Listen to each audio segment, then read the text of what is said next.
Continuamos cara a cara platicando sobre Chapala, sus problemas con el licenciado José Antonio Pérez, abogado, experto y presidente del Colegio de Abogados de Derecho. A ver, Toño, entonces nos platicabas, hay un acuerdo de distribución de las aguas de la cuenca Lerma-Chapala, que en el caso que garantiza de alguna forma una cantidad de agua para el lago de Chapala, que es el 25% de su capacidad. En caso de que en una sequía, en una mala temporada, baje del 25%, los demás estarían obligados a soltar más agua para que se cubra ese 25%.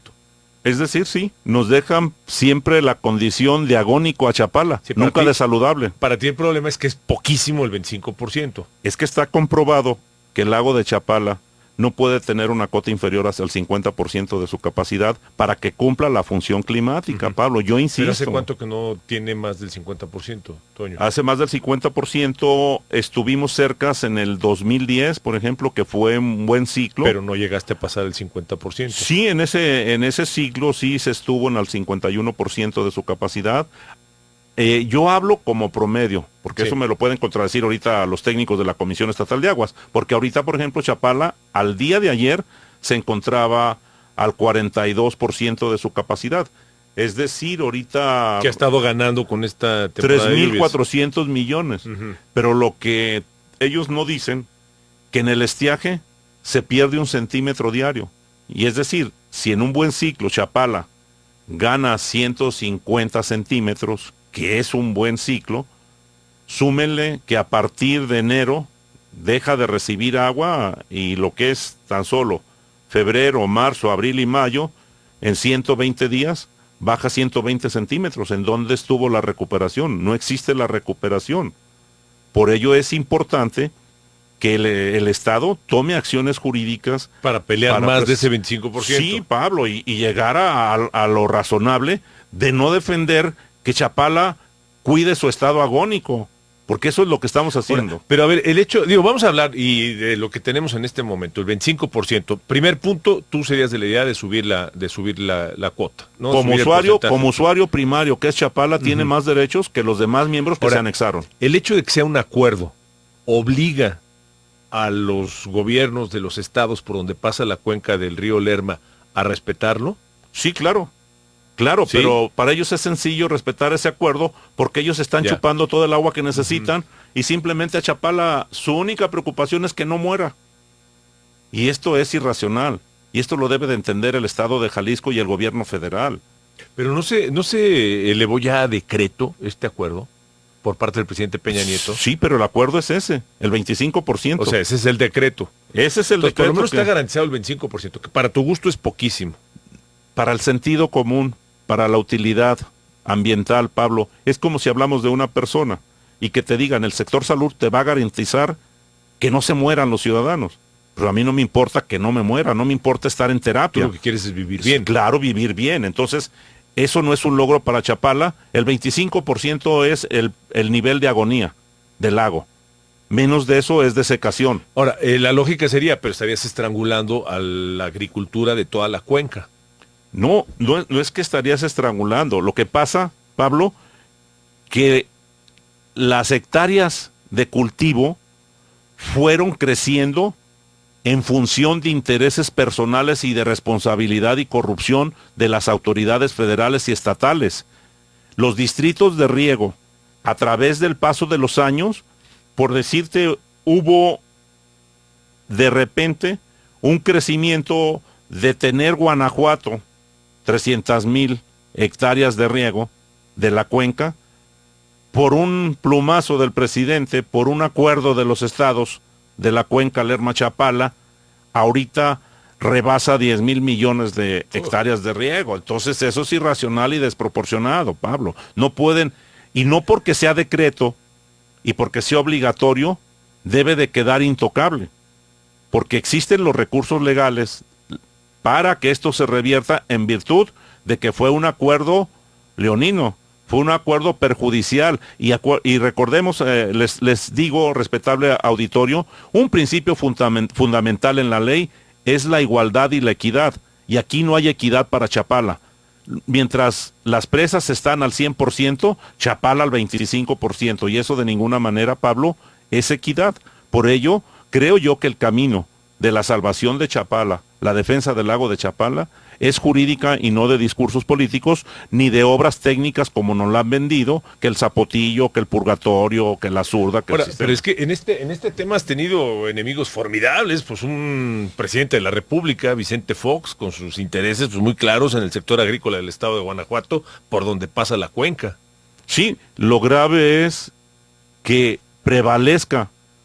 Es entendible, no aceptable, que mientras ejerció el poder fue omnipotente y no hubo quien levantara la voz, excepto algunos miembros del Estado de Jalisco, Colegio de Abogados, unas asociaciones civiles involucradas, pero a nivel nacional, a niveles de autoridad, nadie levantó la voz.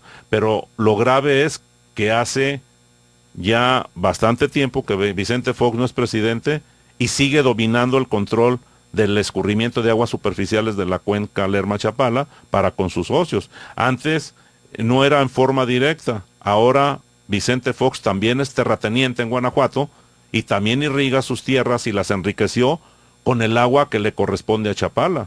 Esto es lo que el presidente Peña Nieto debe de reconocer y aceptar ante el pueblo de México. No lo ha hecho. Claro que no lo ha hecho, porque nos engañaron. Ahora en junio se habla de una reglamentación del Consejo de Cuencas, donde se establecen prácticamente las mismas bases que han existido, no solo desde el 2001, en 1989, en la administración de Guillermo Cosío Vidaurri, también hubo un acuerdo del Consejo de Cuencas donde se determinaban la distribución de aguas. Pero te repito, lo desproporcionado no es la distribución de aguas.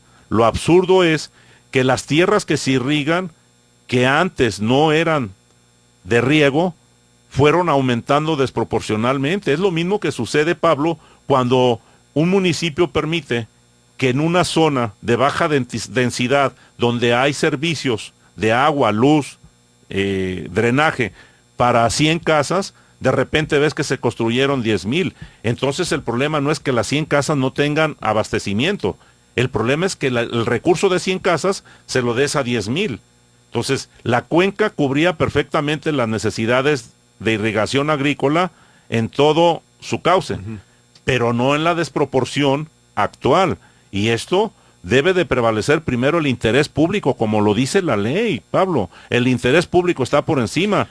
Ajá. Pero ¿quién está peleando por eso? O sea, no hay nadie que esté peleando y pidiendo, porque prácticamente hacer una nueva ley. Nadie está peleando y a mí me gustaría, por ejemplo, haber compartido hoy este foro con Tito Lugo Arias, porque sé que él está convencido, que tiene los conocimientos, el propio ingeniero Enrique Dau tiene los conocimientos, y que nos digan de cara a la sociedad qué es la traba que les impide hacer lo que su conciencia les dice. ¿De quién es la chamba? ¿De quién es la tarea de pedir esto? O sea, porque por lo que yo entiendo, hace falta una nueva ley, una ley mucho más justa para el estado de Jalisco. Sí, hace falta que se respeten los principios fundamentales del derecho, como es la equidad, como es de primero en tiempo, primero en derecho, y el representante de Jalisco es el gobernador del estado, y él debería de encabezar. Inclusive la ley prevé lo que se llama jurídicamente controversias constitucionales. Cuando una norma federal o de otro estado afecta los intereses en el caso de Jalisco, hay un juicio, hay un recurso de controversia constitucional para que la Suprema Corte determine la ilegalidad del acuerdo de distribución de las aguas de la cuenca Lerma-Chapala. Que ya es un decreto. Que ya es un se elevó decreto. a calidad de decreto y lo publicó el Diario Oficial de la Federación. Sí, pero recordemos que nuestro sistema jurídico, lo que se llama la pirámide de Kensel, arriba de la pirámide está la Constitución, y ninguna ley secundaria, como es este decreto, puede rebasar lo que la Constitución dispone. Y la Constitución dispone en su artículo 4 que todos los ciudadanos mexicanos tenemos derecho a un medio ambiente sano. Pero ¿no es eso un sustentable. poquito ambiguo? No en la medida en Porque que... también, por ejemplo, vives en una zona metropolitana, digo, pregunta, y jugando un poco al abogado del diablo, Sí. ¿no? O sea, vives en una zona metropolitana con contaminación, con muchos problemas ambientales, pues también deberíamos de tener derecho a un medio ambiental sano. ¿A poco me voy a ir en contra de la ciudad o de las autoridades de la ciudad por ese principio constitucional? Por supuesto que sí, Pablo. Debíamos irnos por la contaminación visual. por ejemplo, los espectaculares. Eso es una contaminación visual que debe de sancionarse a la ley. Y si las autoridades corruptas no aplican la ley, es porque nadie les exige, nadie les demanda que cumplan con eso.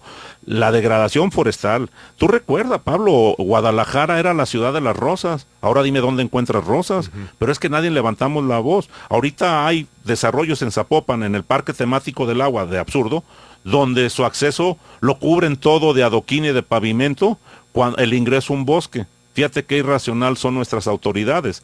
Pero sí, Pablo, es posible revertirlo y no es utópico. El día que los ciudadanos realmente queramos defender, no lo de nosotros, los de las generaciones que vienen más adelante, esto será tan sencillo como llegar al recurso legal. Recordemos también, Pablo, auditorio, que la nueva ley de amparo ya prevé lo que se llama interés jurídico, es decir, vamos a hacer una cosa, Toño. Vamos a hacer una pausa y regresamos y nos platicas de quién es la chamba, de quién es la tarea y qué es lo que se puede hacer para rescatar al lago de Chapala a partir de este principio constitucional. ¿Te parece? Perfecto. Una pausa, regresamos, estamos platicando con el licenciado José Antonio Pérez, presidente del Colegio de Abogados del Estado de Jalisco. Regresamos.